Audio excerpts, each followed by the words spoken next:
नमस्कार, जय श्री कृष्णा।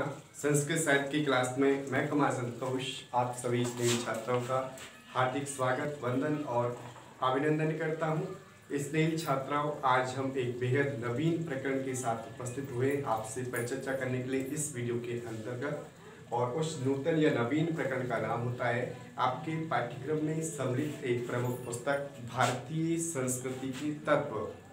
भारतीय संस्कृति के तत्व नामक पुस्तक के अंतर्गत आज हम परिचर्चा करेंगे वर्ण परिचय, यानी वर्णों के परिचय, उत्पत्ति स्थान, कौन कौन से वर्ण होते हैं, वर्णों का विभाजन और वर्णों के प्रमुख दायित्व कर्तव्य क्या क्या है, उनके धर्म क्या क्या है, उनसे संबंधित परिचर्चा हम इस वीडियो में आपसे विस्तार पूर्वक करेंगे। तो सबसे पहले आप ये जान लीजिए, हमारी संस्कृति का जो आधारभूत ग्रंथ है संस्कृत, उसमें यानी संस्कृत को अगर आपको पढ़ना है, समझना है, तभी जाकर के आप हमारी जो संस्कृति है उसको पढ़ सकते हैं, समझ सकते हैं। संस्कृति वस्तुतः संस्कारों के नामांतरण का एक पुंज मात्र है। संसार में जो भी सर्वोत्तम बात कही जाती हैं, जानी जाती हैं या समझी जाती हैं, उनसे अपने आप को रूबरू कराना, उनसे अपने आप को परिचित कराना ही क्या है, संस्कृति है। संस्कृति किसी भी क्षेत्र विशेष के जो सामाजिक, धार्मिक, आर्थिक क्रियाकलाप होते हैं, उन सबको हम संस्कृति की परिधि के अंतर्गत सम्मिलित करते हैं। तो उसी पुस्तक के अंतर्गत आज हम परिचर्चा करने वाले हैं भारतीय संस्कृति के तत्वों के अंतर्गत। सबसे पहले वर्ण व्यवस्था के संदर्भ में, प्राचीन काल में एक बेहद सुदृढ़ व्यवस्था थी वर्ण व्यवस्था, लेकिन कालांतर में इसमें कुछ विकृतियाँ उत्पन्न हो गई। तो इसी से संबंधित करते हैं। सबसे पहले आपको वर्ण शब्द का अर्थ भी मालूम होना चाहिए। आखिर वर्ण शब्द का अर्थ क्या होता है? तो वह वर्ण धातु से घय प्रत्यय करेंगे तब जाकर के वर्ण शब्द उत्पन्न होता है, और जिसका शाब्दिक अर्थ होता है वर्ण करना, चुनना या अपनाना। यानी कि प्राचीन काल में जो वर्ण व्यवस्था थी वो कर्म पर आधारित थी। जो मनुष्य जिस व्यवसाय को अपनाता था, जिस कर्म को अपनाना था, उसको उसी वर्ण का मान लिया जाता था। तो वर्ण शब्द का अर्थ हुआ, सामान्य अर्थ क्या हुआ, वह वर्ण धातु से घय प्रत्यय करने पर वर्ण शब्द निष्पन्न होता है, जिसका अर्थ होता है चुनना या वर्ण करना। अब देखिए, आपके मन मस्तिष्क में ये विचार कौन रहा होगा कि जो वर्णों की उत्पत्ति है किस प्रकार से हुई। तो इसके संबंध में आपको 3 सिद्धांत याद रखने। नंबर 1 दैवीय सिद्धांत, दूसरा है आपका वर्ण सिद्धांत और तीसरा है गुण सिद्धांत। दैवीय सिद्धांत के अंतर्गत आप देखेंगे क्या, दैवीय सिद्धांत यानी कि वर्णों की जो उत्पत्ति है, हमारी संस्कृति में जो 4 वर्ण माने गए हैं उनकी उत्पत्ति वो क्या है, ईश्वरकृत है। यानी कि सबसे पहले एक विराट पुरुष के मुख से ब्राह्मण पैदा हुए, भुजाओं से क्षत्रिय पैदा हुए, उरु से वैश्य और पैरों से शूद्र पैदा हुए। ब्राह्मणों का मुखम आसीत, बाहु राजन्य कृतय, उरु तदस्य यद वैश्यम पदाभ्याम शूद्रो अजायते। ये एक पुरुष सूक्त का सूत्र है और श्लोक है कि ब्राह्मणों अश्मुखम आसीत, बाहु राजन्य कृतय, उरु तदस्य यद वैश्य पदाभ्याम शूद्रो अजायते। कि उस विराट पुरुष के मुख से ब्राह्मण पैदा हुए और भुजाओं से क्षत्रिय पैदा हुए और उरु से वैश्य और पैरों से शूद्रों की उत्पत्ति मानी गई है। यानी जिस तरह से हमारे शरीर में इन अंगों का स्थान होता है, ठीक उसी प्रकार से यही स्थान क्या है, समाज में वर्णों का होता है। दूसरा जो सिद्धांत चलता है वो है इसका वर्ण सिद्धांत। वर्ण सिद्धांत क्या कहता है कि जो गौर वर्ण के थे वो आर्य कहलाए, और जो श्याम वर्ण के थे वो अनार्य। आर्य मतलब सभ्य वर्ण के और अनार्य मतलब अशभ्य जाति के। जो इसी प्रकार से जो श्वेत थे वो ब्राह्मण कहलाए, जो लाल थे वो क्षत्रिय कहलाए, पीले थे जो वैश्य कहलाए, काले थे वो शूद्र कहलाए। यही क्या है, वर्णों की उत्पत्ति का सिद्धांत है। अभी इसी के अंतर्गत चलते हम गुण सिद्धांत के अंतर्गत। गुण सिद्धांत वर्णों की उत्पत्ति का एक अति महत्वपूर्ण सिद्धांत है। और ये सिद्धांत क्या कहता है कि प्रकृति में 3 गुण पाए जाते हैं। कौन कौन से? सत्व, रज और तम। इन्हीं गुणों की प्रधानता वाले व्यक्तियों को हमने 4 वर्णों में विभाजित किया। सत्वगुण जो शांति और सहनशीलता का प्रतीक है, उससे युक्त क्या थे? ब्राह्मण कहलाए।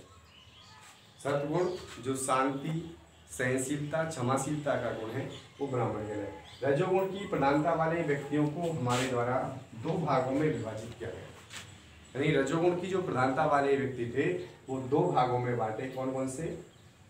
एक तो मान सम्मान और यश को चाहने वाले क्षत्रिय, और दूसरा जो धन संचय के प्रति आसक्ति या लगाव रखते थे वो वैश्य। तो रजोगुण जो कि क्या है? क्रियाशीलता का प्रतीक है। किसका प्रतीक है? क्रियाशीलता का प्रतीक है। तीसरा जो गुण है वो तमोगुण है। तमोगुण जो आलस, अहंकार और जड़ता का प्रतीक है, मूढ़ता का प्रतीक है। उससे युक्त जो वर्ण था वो था आपका शूद्र वर्ण। जो आलसी होते हैं, कायर होते हैं, डरपोक होते हैं, भीरू होते हैं, वो शूद्र वर्ण के लोग कहलाए। अब देखिए वर्णों के नाम, यानी कि 4 जो वर्ण थे उनके आगे नाम क्या क्या हैं? वो सबसे पहला जो वर्ण है आपका ब्राह्मण, दूसरा क्षत्रिय, तीसरा वैश्य और चौथा शूद्र। इसी के अंतर्गत यानी कि हमारी जो संस्कृति थी प्राचीन, उसमें 4 वर्ण माने गए। और उनसे ब्राह्मण, क्षत्रिय, वैश्य और शूद्र। इन वर्णों के प्रत्येक के कर्तव्य, कर्म, धर्म क्या थे? पृथक पृथक थे। वर्तमान में भी ये व्यवस्था है। जैसे कि आप देखेंगे वर्ण व्यवस्था वर्तमान में भी विद्यमान है, लेकिन इसमें कुछ परिवर्तन आ गए, कुछ विकार आ गए। जैसे कि जो पठन और पाठन का कार्य करते हैं वो अध्यापक कहलाते हैं। जो मरीजों की देखरेख का कार्य करते हैं वो डॉक्टर कहलाते हैं। जो देश की रक्षा करने का काम करते हैं वो सैनिक कहलाते हैं। जो खेती का काम करते हैं वो कृषक कहलाते हैं। जो व्यापार और लेन देन का कार्य करते हैं जो वणिक व्यापारी कहलाते हैं। वर्ण व्यवस्था आज भी है, इसमें तनिक भी दोष नहीं। यानी जो पढ़ने का काम करते हैं वो विद्यार्थी कहलाते हैं, लेकिन इसमें विकृति आ गई। प्राचीन काल में केवल 4 वर्ण थे, ब्राह्मण, क्षत्रिय, वैश्य और शूद्र। अब देखिए आप ब्राह्मण वर्ण के क्या कर्तव्य थे, क्षत्रिय वर्ण के क्या कर्तव्य थे और शूद्र वर्ण के क्या कर्तव्य थे और वैश्य के क्या। ब्राह्मण के 6 कर्तव्य थे: अध्ययनम, अध्यापनम, यजनम, याजनम, दानम, प्रतिग्रहम। यानी कि अध्ययन करना और कराना, पढ़ना और पढ़ाना, यज्ञ करना और कराना, दान लेना और दान देना, ये 6 कर्तव्य थे ब्राह्मण के। यानी जो भी व्यक्ति इन कर्मों को करता था वो ब्राह्मण वर्ण का कहलाता था। यानी जो भी व्यक्ति इन कर्मों को करता था कि कौन कौन से कर्म? पढ़ने, पढ़ाने का, यज्ञ करने और कराने का, दान देना और दान लेने के जो भी कर्म करता था वो ब्राह्मण वर्ण का स्थान समाज में उस समय सर्वश्रेष्ठ था। और इसकी उत्पत्ति ब्राह्मण यानी जो विराट पुरुष थे उसके मुख से मानी गई है, इसीलिए ये समाज में सर्वोत्कृष्ट थे।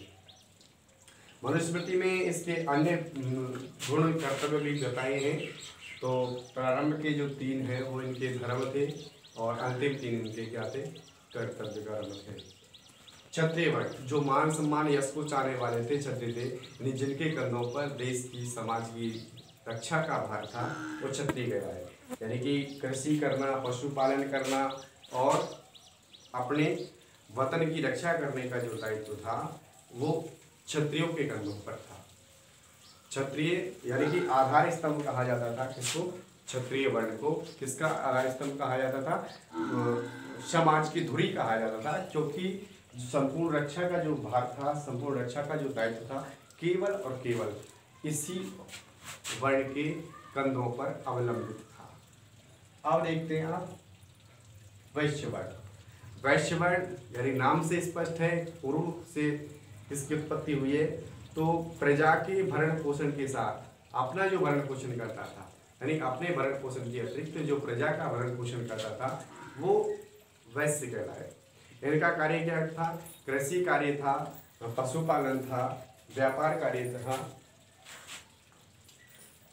ये इनके प्रमुख दायित्व थे। यानी कि जो अपने उदर के साथ साथ प्रजा की उदर की पूर्ति करता था वो कहलाते थे आपके वैश्य वर्ण। ठीक है, व्यापार लेन देन का काम, ब्याज का, सूद का काम भी ये लोग करते थे। अब है आपका अंतिम वर्ण।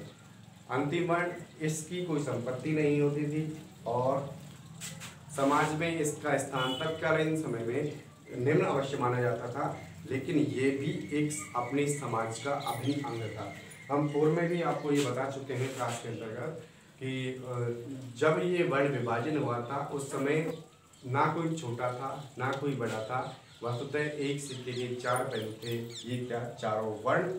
लेकिन कालांतर में कुछ विकृति आई जिसके कारण इनको उच्च या निम्न की दृष्टि से देखा जाता था, और शूद्र वर्ण का जो दायित्व था वो क्या था, इन तीनों वर्णों की सेवा करना। सेवा का कार्य है वो बेहद कठिन होता है। सेवा का जो सेवा धर्मों परम गहन है। योगी नाम अभी आगम है, भगवान श्री कृष्ण श्रीमद् भगवत गीता में, जो कि हमारा राष्ट्रीय ग्रंथ है, उसमें यही कहते हैं कि सेवा का कार्य क्या है, सबसे कठिन कार्य है। सबसे कठिन कार्य क्या है, सेवा का कार्य ही है। और क्षत्रिय शूद्र वर्ण का यही कार्य था, तीनों वर्णों का सेवा करना। इनकी कोई संपत्ति नहीं होती थी, ये केवल क्या करते थे, इन लोगों की सेवा करते थे। इनका कोई धन नहीं होता था, कोई संपत्ति नहीं होती थी, केवल इन वर्णों की सेवा करना ही इनका प्रमुख धर्म था। तो आज की वीडियो में इतना ही। नेक्स्ट डे मिलते हैं कुछ नवीन जानकारियों के साथ आपसे। तब तक के लिए मैं कुमार संतोष आपसे लेता हूँ विदा। जय श्री कृष्ण।